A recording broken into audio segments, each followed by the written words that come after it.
Christmas was meant to bring peace, but one sentence from my father shattered every illusion I had about family. The night he called me a burden, I realized I'd spent years holding together a home that never held me back. Leaving wasn't betrayal, it was survival. And everything changed the next morning. Christmas dinner glowed with warm lights and soft candle flickers. But inside me, everything felt cold. The clinking of utensils softened when my father set down his fork and looked directly at me. His expression was calm too, calm just before he said the words that sliced through the room. "You're a burden. You can't live here anymore." No shouting. No warning. Just a simple, casual sentence delivered as if it were nothing. The air tightened. My mother froze midway through passing a dish, and my younger sister, Lena, sank into her chair like she wished she could disappear. Even the soft carols playing in the background seemed to fall silent. I didn't yell or argue. I simply stared at the man who had relied on me for years. The same man who hadn't paid a single household bill since I was 21. And yet here he was, acting as though he was the one doing the cutting. That night, I barely slept. His voice replayed endlessly. "You're a burden." But instead of breaking me, those words did something else. They woke me up. Around 3 in the morning, I slipped out of bed and walked through the quiet house. The Christmas tree blinked its soft lights, pretending everything was normal. My father's empty plate still sat on the table, like the whole moment had meant nothing to him. My mother's cold mug rested on the counter unwashed. She never left dishes overnight. That alone told me she wasn't as composed as she pretended. Before heading back to my room, I paused outside Lena's door. I heard her shifting awake. She'd heard everything. She always heard everything by sunrise. The decision felt simple. Not easy, but simple. I packed my suitcase slowly, not with anger or panic, but with a kind of silent acceptance. Every sweater I folded felt like reclaiming a small piece of myself that I'd lost while trying to hold this family together. Halfway through packing, there was a soft knock. Lena slipped into my room, closing the door behind her with barely a sound. "You're leaving," she whispered. "I have to." She sat beside my suitcase, pulling her hoodie sleeves over her hands. "He didn't mean it. He meant every word," I said quietly. Her eyes glistened. She didn't cry, Lena rarely cried, but the silence between us spoke loudly. She knew I wasn't wrong. "What are you going to do?" she asked. "I'm done paying the bills," I said. "That ends today." She stiffened. "They can't afford anything without you, I know." She looked at me like she was seeing me clearly for the first time, not the fixer. The provider, the quiet problem solver, but someone finally choosing themselves. By noon, my suitcase was ready by the front door. For the first time in years, felt something close to relief. Leaving wasn't betrayal. Staying would have been. I left the house before the sun was fully up, slipping out quietly with my suitcase in the back seat. The cold morning air bit at my cheeks, but even that felt better than the suffocating tension I'd lived in for years. No one stopped me. No one asked me to stay. That silence told me everything. I drove straight to my best friend Jade's apartment. Her place was tiny, barely enough kitchen space to turn around in, but the moment she opened the door, warmth washed over me in a way I hadn't felt in a long time. "You look like you've been awake for a week," she said, pulling me into a hug. I probably have. She didn't press for details. She just made space, handed me a blanket, and let me breathe. I set my suitcase beside the couch, which she insisted would be my bed for as long as I needed. It sagged in the middle, but it felt like freedom. Around noon, my phone started buzzing. First 3 missed calls from Mom, then 4 from Dad, then 2 rapid texts from Lena. They're freaking out. Answer me, I didn't. Not yet. I needed a moment to be a person who wasn't constantly fixing everything. I sat on Jade's couch with a cup of instant coffee and watched the steam rise. For the first time in years, the responsibility wasn't mine by evening. Calls stopped, but the panic didn't. Mom began texting again. "The power is acting weird. Internet isn't working. Something's wrong with the water. Can you check?" "Please answer." I stared at the messages, a mix of sadness and strange relief settling in my chest. They were finally feeling the weight I carried alone for so long. I answered with one sentence.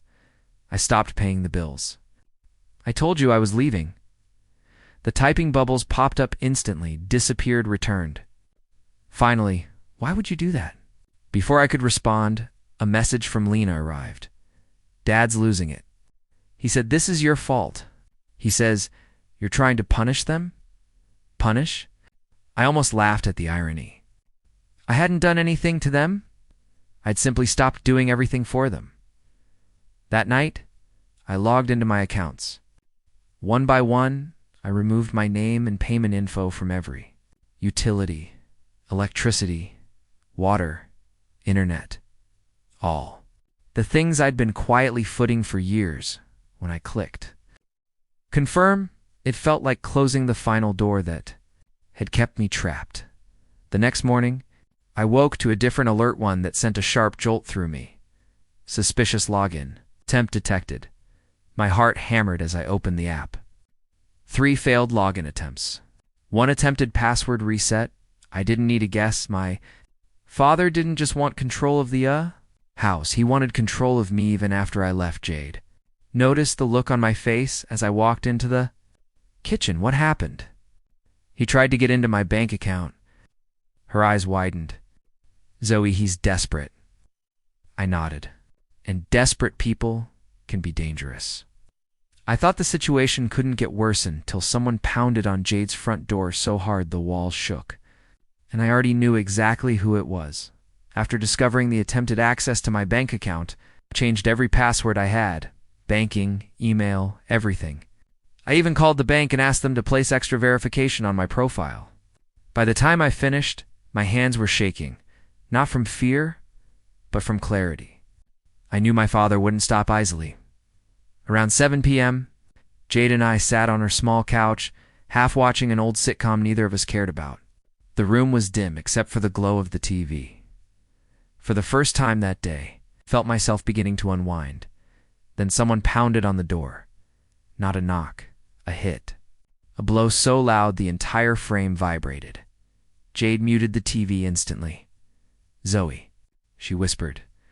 But I already knew. My stomach sank as I stood and walked slowly toward the peephole. Every step felt heavier than the last. When I finally looked through the tiny circle, my breath caught. My father stood there. Grant, red-faced. Fists clenched at his sides, jaw locked tight enough to crack a tooth. "Zoe," he shouted. "Open this door." Jade grabbed my arm. "Do not open that." Another hit rattled the doorframe. "You think you can walk away? You think you can take everything after what we've done for you?" Everything they'd done for me. The words almost made me laugh. I stepped back from the door, took out my phone, and raised my voice just enough for him to hear. "I'm calling the police. You wouldn't dare." He barked, but I already had the phone to my ear. 911, the dispatcher answered calmly. "What's your emergency?" "My father is trying to break into my friend's apartment. He's pounding on the door and refusing to leave." Grant must have heard, because he suddenly went quiet. For a moment, the hallway filled with tense silence. "Then, you ungrateful," the dispatcher cut in. "Officers are on the way. Stay inside. Do not engage." 2 minutes later, 2 long, shaking minutes, I heard footsteps rushing down the hallway. A voice boomed outside. "Sir, step away from the door." Grant shouted something muffled and furious. There was a scramble, a scuffle, more yelling and then silence. When the officers told me it was safe to open the door, I cracked it open just enough to see my father in handcuffs, chest heaving, eyes blazing with a hatred that sent chills through me. "This is your fault," he growled. "No," I said quietly. "It's yours." They led him away, his rage trailing behind him like smoke. But the nightmare didn't end there. The next morning, my phone buzzed with a text from an unknown number. "You're going to regret this." My blood ran cold. I didn't need a signature. He was out. Someone had bailed him before panic could take hold. Another message arrived, this time from Lena. "Mom's acting weird. You should come get your stuff before she does something." I didn't want to go back, but I couldn't leave my things or my sister unprotected. When I pulled into the driveway of my childhood home, something felt wrong immediately. But nothing prepared me for what my mother had already done. Jade insisted on coming with me. I didn't argue. Going back alone felt dangerous. As we pulled into the driveway of my childhood home, an uneasy chill crawled up my spine. The house looked the same from the outside, quiet, gray, warned, but something felt off. Then I saw it, my car. The one I'd left safely parked at Jade's apartment. Now sitting crooked in front of my parents' garage, Jade whispered, "Zoe, they took your car." I stepped out slowly, my breath turning sharp in the cold air. The driver's seat was pushed all the way back. The glove box hung open. The gas tank was almost empty. Before I could process it, the front door swung open. My mother stormed out like she'd been waiting for her moment. "You called the cops on your father," she snapped, voice shrill with outrage. "Do you have any idea what you've done?" "You stole my car?" I replied, keeping my tone steady. "It was sitting there unused," she shot back. "We needed it. That doesn't make it yours." Her face twisted. "After everything we've done for you?" There it was again. That same twisted narrative. I held out my hand. "Give me my keys. I don't have them." "Then," I said calmly, "you won't mind if I call the police again." That hit her like a slap. Her expression faltered just enough to confirm the truth. She spun around and marched back inside. Moments later, she returned and tossed the keys at my feet like they were trash. Jade stepped forward, ready to say something, but I stopped her. I couldn't waste energy arguing with someone who lived on denial. Inside the house, Lena rushed toward me, eyes wide. "Mom took your laptop," she whispered. "She pawned it yesterday." I tried to stop her. The words struck me like ice. I turned to my mother. "Did you pawn my laptop?" She didn't look guilty. She looked annoyed. "You left it here," she said, crossing her arms. "That means it's ours." We needed the money. Was it? That was the moment something inside me snapped clean. I pulled out my phone and dialed the police. Her eyes widened instantly. "Zoe, don't you dare." "Hello," I said calmly into the phone. "I'd like to report stolen property." When the officers arrived, my mother cycled through every strategy denial, shouting tears, guilt, even pretending to faint.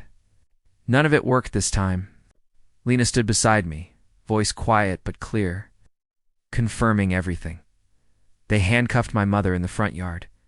Neighbors stared through blinds. The winter air felt sharp against my skin. My mother cried out, accusing me of ruining her life, of betraying her, but I didn't move. I wasn't betraying her. I was finally choosing myself. Lena and I gathered the rest of my belongings while Jade waited by the door. My hand shook a little, but I forced myself to stay steady. "You're really leaving for good?" Lena whispered. "I already left," I said. She nodded, tears welling. "I'm coming too when I turn 18, for the first time." I believed her. We loaded the final box into Jade's car when headlights appeared at the end of the street. It was him, and he wasn't finished yet. We loaded the final box into Jade's car, my arms aching from the weight, but I didn't care. Every item I carried felt like reclaiming a piece of myself that had been trapped in that house for years. Lena lingered near the doorway, her small hands wrapped around a worn notebook, the one she swore she would never leave behind. Jade leaned against the car, her usual smirk softened by worry, scanning the quiet street as if anticipating trouble, and then the headlights appeared. A car crested the hill at the end of the street. Slow, deliberate, its engine low and threatening. My stomach dropped. I knew that car. I knew the driver. "It's him," I whispered, my voice barely audible. Jade's hand went to mine, gripping tightly. "Do you want to run?" I shook my head. Running wasn't an option, not anymore. Not when I had already stood up for myself. Not when I'd finally drawn a line. I watched as the car slowed to a crawl, stopping just short of the driveway. Its shadows stretching across the street like a warning, my father stepped out. The streetlight glinting off the icy patches on the road. He looked calm, almost too calm. But there was something in his eyes, rage wrapped in calculation, that made my blood run cold. "You really think calling the cops makes you safe?" he said, his voice low, steady, carrying the same cold authority that had haunted my childhood. I stepped forward, the boxes in my arms shaking, but my resolve solid. It's not about safety anymore. It's about right and wrong. You've crossed a line too many times. He chuckled, a dry, humorless sound that made Lena shrink back behind me. Right and wrong. You think life works that way? I don't care what you think, I said firmly, setting the boxes down and standing tall. You don't get to control me or Lena Neve.